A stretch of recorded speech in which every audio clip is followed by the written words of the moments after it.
വളരെ ദൗർഭാഗ്യകരമായൊരു സംഭവമാണ് ഇവിടെ ഉണ്ടായത്. ഇവിടെ മാത്രമല്ല, ഈ ഗവൺമെൻറ് അധികാരത്തിൽ വന്നിട്ട് ഇന്നിപ്പോൾ 2 ആഴ്ച തികയുന്നതിനിടയ്ക്ക് 3 മരണമാണ് ഉണ്ടായത്. അതിൻ്റെ രൂക്ഷത വിളിച്ചറിയിക്കുന്നതാണ് ഈ മരണം. യഥാർത്ഥത്തിൽ ഞാൻ അവിടുന്ന് വരുമ്പോൾ ഒരു വനാതിർത്തി അത് ബ്രീച്ച് ചെയ്ത് വന്ന് ഒരു സംഭവം ഉണ്ടായെന്നാണ്. പക്ഷേ ഇവിടെ അതല്ല. ഇത്രയും ഇൻഹാബിറ്റഡ് ആയിട്ടുള്ള ഒരു സ്ഥലത്ത് സ്ഥിരമായി എല്ലാ ദിവസവും ആന ഉണ്ടാകുന്നതെന്ന് പറഞ്ഞത് എന്നെ സംബന്ധിച്ചിടത്തോളം ഒരു വളരെ ഷോക്കിംഗ് ആയിട്ടുള്ള അറിവാണ്. മൾട്ടിപ്പിൾ ഫെയിലിയേഴ്സ് ആണ് പ്രാഥമികമായി ഞാൻ മനസ്സിലാക്കുന്നത്. വേലിയുണ്ട്, സോളാർ ഫെൻസിങ് ഉണ്ട്, അതിൻ്റെ ഫെയിലിയറുണ്ട്, പല കാരണങ്ങൾ ഇതിലുണ്ട്.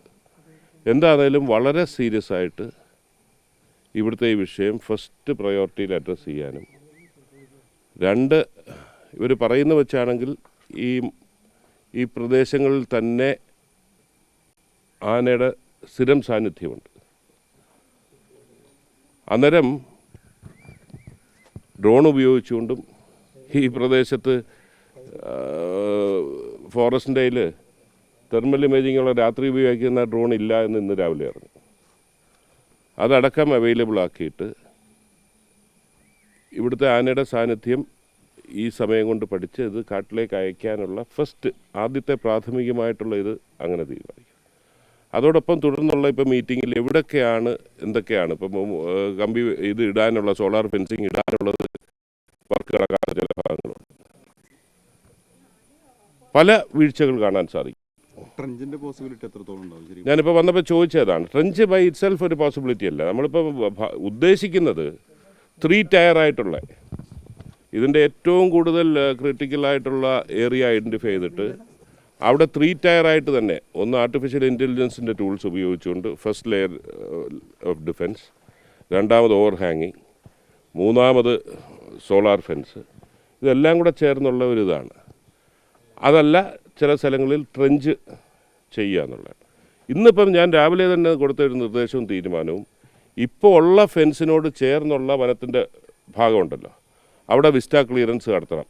അടിക്കാട് വെട്ടി മരം മുറിച്ച് മാറ്റി ക്ലിയർ ആക്കുക. അന്നേരം ഒന്നുമില്ലെങ്കിൽ ആനകൾ വരുന്ന നമുക്ക് അറിയാനെങ്കിലും സാധിക്കും, കുറച്ച് ദൂരെ നിന്നെങ്കിലും കാണാൻ സാധിക്കും. എന്നിട്ടും ഈ വാളും ഫെയിലിയർ ആണെങ്കിൽ പിന്നത്തെ കാര്യം ഞാൻ പറഞ്ഞാൽ ഫസ്റ്റ് തീരുമാനം എന്തേ ഇത്ര 30 കിലോമീറ്റർ അല്ലേ ഇവിടെ,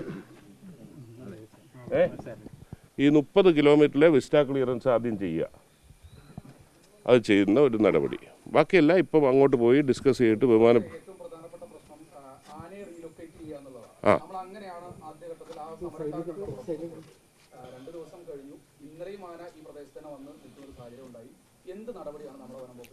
അല്ല, തീർച്ചയായിട്ടും ആനയെ റീലൊക്കേറ്റ് ചെയ്യണം എന്നുള്ള നിങ്ങളുടെ ആവശ്യം അംഗീകരിച്ചിരിക്കുന്നു. ആനയെ ഐഡൻറ്റിഫൈ ചെയ്ത് റീലൊക്കേറ്റ് ചെയ്യാൻ ഞാൻ ഓൾറെഡി രാവിലെ പറഞ്ഞു. ഇന്ന് കേന്ദ്രത്തിൻ്റെ ചില നിയമങ്ങളൊക്കെ ഇന്ന് തടസ്സമുണ്ട്. പക്ഷേ ഒരു തടസ്സവും നോക്കണ്ട, ആനയെ ഐഡൻറ്റിഫൈ ചെയ്തിട്ട് റീലൊക്കേറ്റ് ചെയ്യാൻ മാറ്റാൻ നിർദ്ദേശം കൊടുത്തിട്ടുണ്ട്.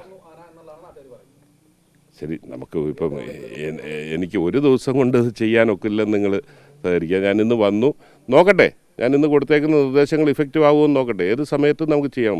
ഇത് കുറേ കാലമായിട്ട് കുമിഞ്ഞു കൂടിയിരിക്കുന്ന ഒരു വിഷയമാണ്. ഞാൻ കണക്ക് നോക്കിയപ്പോൾ 2020 വരെ ഈ പ്രദേശത്ത് ഒരു മരണവും ഉണ്ടായിട്ടില്ല. അതെ, 5 വർഷത്തിനുള്ളിൽ 2020 വരെ ഒരു മരണം ഉണ്ടായിട്ടില്ല. അത് കഴിഞ്ഞ് 2 വർഷം 4 മരണം വെച്ചുണ്ടായി.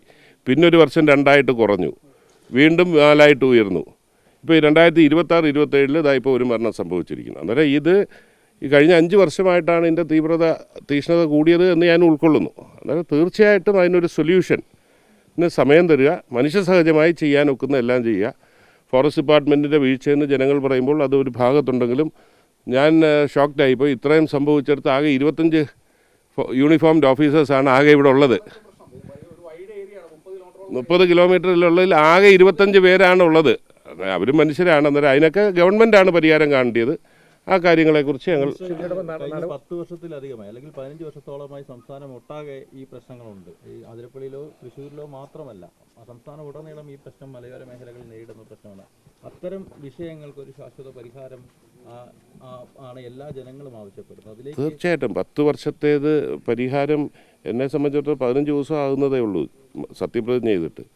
ഈ 15 ദിവസം കൊണ്ട് നിങ്ങൾ പ്രതീക്ഷിക്കല്ലേ? അല്ല, മുൻ സർക്കാരുകളും മന്ത്രിമാരും ഒക്കെ നിരന്തരം ഞാൻ ആരെയും കുറ്റം പറയാൻ തയ്യാറാകുന്നില്ല. ഞാൻ മുൻകെ സർക്കാരുകൾ പിന്തുടർച്ചയാണ്. ഇപ്പം നമ്മൾ ആരെയും കുറ്റം പറഞ്ഞിട്ടല്ലല്ലോ വേണ്ടി. ഇനി ഇവിടുന്ന് മുന്നോട്ട് എങ്ങനെ പോകാൻ? ഫെൻസിങ്ങിന്റെ പവറിന്റെ കാര്യം പബ്ലിക്കിന് അറിയുന്ന കാര്യം പറഞ്ഞല്ലോ. അതെങ്ങനെ സ്റ്റേറ്റ് വൈഡ് പോർട്ടലാണോ? എങ്ങനെ സ്റ്റേറ്റ് വൈഡിലേക്കാണ്. ഞാനത് 5th ഞാൻ നേരത്തെ പ്രഖ്യാപിച്ചു. 5-ാം തീയതിയാണ് 100 ദിന പരിപാടി. ഈ ചോദ്യത്തിന് മറുപടിയാണ്. 100 ദിവസം കൊണ്ട് എന്ത് ചെയ്യാനൊക്കും എന്നുള്ളതും ഈ വരുന്ന മാർച്ചിനകം എന്ത് ചെയ്യാനൊക്കും എന്നുള്ളതും മാർച്ചിന് ശേഷമുള്ള ലോങ് ടേം ആയിട്ട് ഇത് എന്നേക്കുമായി ഇതിന് പരിഹാരം എന്തെന്നുള്ള 3 നിലയിലാണ് നമ്മൾ ചെയ്യുന്നത്. അതിൻ്റെ വിശദാംശങ്ങൾ ഞാൻ 5-ാം തീയതി പ്രഖ്യാപിക്കാനിരിക്കുകയാണ്. പോർട്ടലിന്റെ കാര്യം മാത്രം ഒന്ന് പറയാമോ, എങ്ങനെ അത് വർക്ക് ചെയ്യാന്നുള്ളത്? പോർട്ടലിൻ്റെ ബേസിക് നിങ്ങൾ 2 ദിവസം കൂടെ കാത്തിക്കും. ഞാൻ 5-ാം തീയതി അതിനൊരു വോൾട്ടേജ് ഇപ്പം ചില സ്ഥലങ്ങളിലൊക്കെ അതുണ്ട്. അല്ല, സ്റ്റേറ്റ് വൈഡ് അറിയാവുന്ന പോർട്ടൽ ഉണ്ടോ നമുക്ക്? അല്ല, അതിലേക്ക് വരികയാണ്. ഓക്കെ. സ്റ്റേറ്റ് വൈഡ് ഫെൻസിങ് ഇപ്പോൾ എല്ലായിടത്തും ഈ സ്മാർട്ട് ഫെൻസിങ് ഉള്ള എവിടെയൊക്കെ ഉള്ളതെന്നുള്ളതനുസരിച്ചിരിക്കും. സ്മാർട്ട് ഫെൻസിങ് ഉള്ളിടത്താണല്ലോ അത് ചെയ്യാൻ പറ്റുന്നത്. ഇപ്പോൾ ആർലം ഏറ്റവും വലിയ വിഷയമുള്ള ഒരു സ്ഥലമാണ്. അവിടെ ഇത് ഫെൻസിങ്ങിനുള്ള ഇതുണ്ട്, മോണിറ്ററിങ്ങിനുള്ള സംവിധാനമുണ്ട്. പക്ഷെ എന്നിട്ട് പോലും അവിടെ നടക്കുന്നു. അന്നേരം അത് നമ്മളല്ലേ എനിക്കൊരു പറഞ്ഞില്ലേ അല്പസമയം എന്താ ഞാനൊന്നും ഒരു അല്ല, ഇന്ന് ഇവിടുത്തെ മാത്രമാണ് ചർച്ച ചെയ്യുന്നത്. ഇവിടുത്തെ മാത്രം വിഷയം ചർച്ച.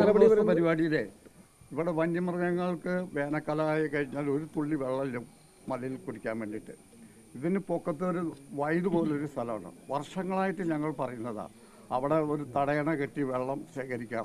വനത്തിൽ തീറ്റയില്ല. ഞാൻ പറഞ്ഞല്ലോ, ഞാനത് പരിശോധിക്കുന്നുണ്ട്.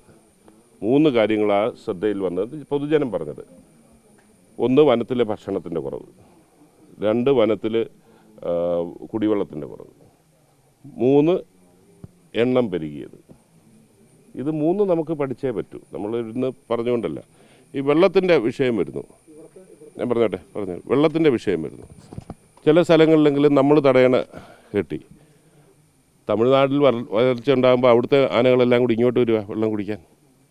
ഇതെല്ലാം ഒരു ശാസ്ത്രീയമായ പഠനം വേണമല്ലോ. അതുകൊണ്ട് ഈ 100 ദിവസത്തിനായി ഇത് ചെയ്യാനൊക്കത്തില്ല. ഒരു ലോങ് ടേം പ്ലാനിങ്ങിൻ്റെ ഭാഗമായിട്ട് ഇത് ശാസ്ത്രീയമായി പഠിച്ച് പിന്നെ പുൽമേടുകൾ വനത്തിനകത്ത് നഷ്ടപ്പെട്ടത് ഒരു ഘടകമായി പറയുന്നുണ്ട്. ഈ കടുവ പോലുള്ള ഇതിന് വരുന്നത് ഗ്രേസിങ്ങിനുള്ള ഇത് നഷ്ടപ്പെട്ട ചെറുമൃഗങ്ങൾ അവിടുന്ന് മാറുന്നു. അന്നേരം അങ്ങനെയുള്ള ഇതെല്ലാം കൂടെ ചേർത്ത് നമുക്ക് വളരെ സങ്കീർണമാണ് വിഷയം.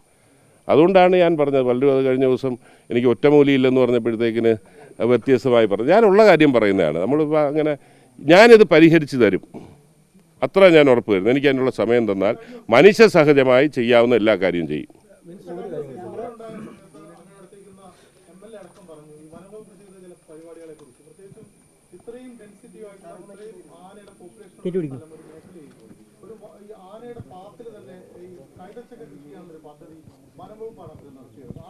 അല്ല, അത് വനം വകുപ്പാന്ന് നിങ്ങൾ പറഞ്ഞാൽ പ്ലാന്റേഷൻ കോർപ്പറേഷൻ എങ്ങനെയാണ് വനം വകുപ്പാകുന്നത്? അത്രയും നിങ്ങൾക്കറിയില്ലേ? അല്ല, അത് തീർച്ചയായിട്ടും ഞാനതിപ്പോൾ ആരെയും കുറ്റപ്പെടുത്തണ്ടെന്ന് വിചാരിച്ചോണ്ടാ. ഇവിടെ വനാതിർത്തിയിൽ വന്ന് കൈതച്ചക്ക വെച്ച് കഴിഞ്ഞാൽ നീ ആര് വിചാരിച്ചാലും ആന വരാൻ ശ്രമിക്കും. അവിടോട്ട് ഇറങ്ങാൻ പറ്റാത്തവരിലുള്ള നല്ല ഫെൻസിങ് അവിടെ ചെയ്തിട്ടുണ്ട്. ബാക്കി സ്ഥലങ്ങളിലേക്ക് വരുന്ന ആന ഇറങ്ങും. അതെല്ലാം സ്വാഭാവികമാണ്. അന്നേരം ഇതെല്ലാം കൂടി ഇൻ്റഗ്രേറ്റഡ് ആയിട്ടുള്ള പരിഹാരമേ നമുക്ക് ചെയ്യാൻ സാധിക്കത്തുള്ളൂ.